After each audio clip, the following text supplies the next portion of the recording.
Hello everyone. তো তোমরা সবাই কেমন আছো বন্ধুরা? আশা করি তোমরা খুব ভালো আছো এবং আমিও ভালো আছি। আর আমার সকল বন্ধুদের আমার তরফ থেকে শারদীয়ার অনেক অনেক শুভেচ্ছা, অভিনন্দন এবং আমার তরফ থেকে অনেক ভালোবাসা তোমাদের জন্য। তো আজকে মহাসপ্তমী, আজকে বিকেলের দিকে রেডি হয়ে এখন ঠাকুর দর্শন করতে যাচ্ছি। আজকে আমাদের জিয়াগঞ্জের লোকালের মধ্যে কিছু ঠাকুর আমরা দর্শন করব। বিকেলের দিকে আমি এবং আমার বরমশাই দুজন মিলে আমরা বেরিয়ে পড়লাম। তো তোমরা ভিডিওটি সম্পূর্ণ দেখতে থাকো।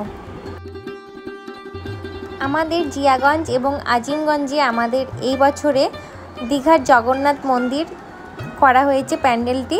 এই যে আমরা এখন জিয়াগঞ্জ থেকে আজিমগঞ্জ যাচ্ছি, এই ফেরিঘাটটা আমরা এখন পার হচ্ছি, গঙ্গা নদী পার হব এখন আমরা।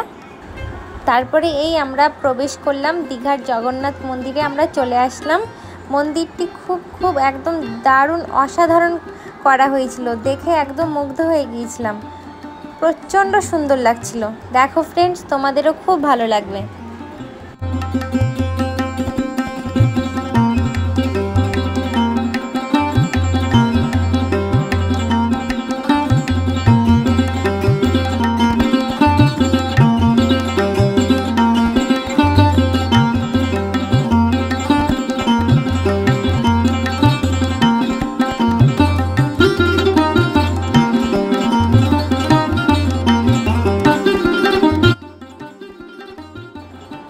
আমরা এখানে এসেছিলাম পুরো বিকেল 5:30 মতো বাজে, সেই সময়টাতে আমরা এসে পৌঁছেছিলাম। এখনও পর্যন্ত খুব একটা সেরকম ভিড় কিংবা লাইন এখনও কিছু হয়নি। খুব সুন্দরভাবে ভালোভাবে ফাঁকা টাইমে আমরা ঠাকুরটা দর্শন করতে পেরেছি এবং আমি অনেক ভিডিও করতে পেরেছি।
বন্ধুরা, মা দুর্গা এটা।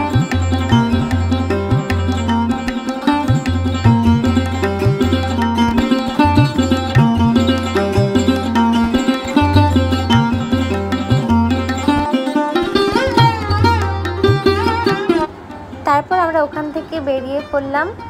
দিয়ে আসবার সময় আমার বড়বাবুর খুবই খিদে পেয়ে গিয়েছিলো। বাড়িতে নিরামিষ চলছে বলেও সেরকম খেতে পারছিল না, নিরামিষ একদমই খেতে পারে না।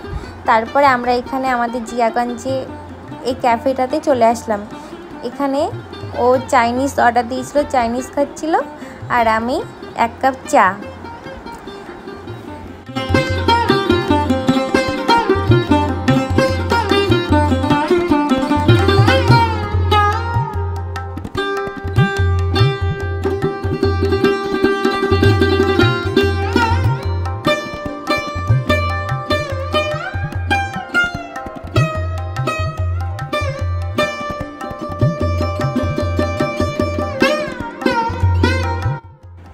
তারপরে খাওয়া দাওয়া করে আমরা আবার বেরিয়ে পড়লাম আমাদের এই জিয়াগঞ্জে ঠাকুরগুলো দর্শন করতে। আমাদের এখানে এবছর আমাদের জিয়াগঞ্জে কুর্মিতলাতে প্রত্যেক বছর ভালো বড় বড় প্যান্ডেল করে। এবছরও কামাখ্যা মন্দির করা হয়েছে, কামাখ্যা মন্দির দর্শনে এখন আমরা চলে যাচ্ছি।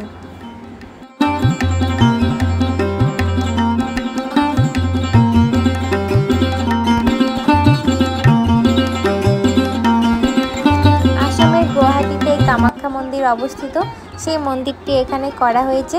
তো বন্ধুরা, তোমরাও এই মন্দিরটি দেখে নাও। আর এখানে এসে গরমের মধ্যে লাইনে প্রচুর দাঁড়াতে হয়েছে, মারাত্মক ভিড় ছিল। এসে লাইনে দাঁড়িয়ে পড়লাম, আধ ঘন্টা মতো লাইনে ছিলাম।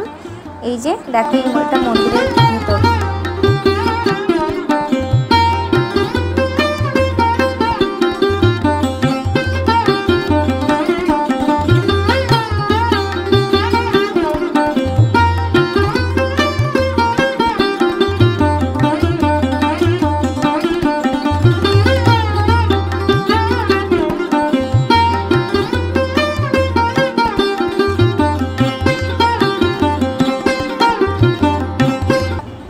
ফ্রেন্ডস, প্রত্যেকটি মন্দির আমি আমার সাথে তোমাদেরকে ঘুরিয়ে দেখাচ্ছি। তোমরা ভিডিওটি সম্পূর্ণ দেখতে থাকো এবং আমার সাথে ঠাকুর দর্শন করতে থাকো।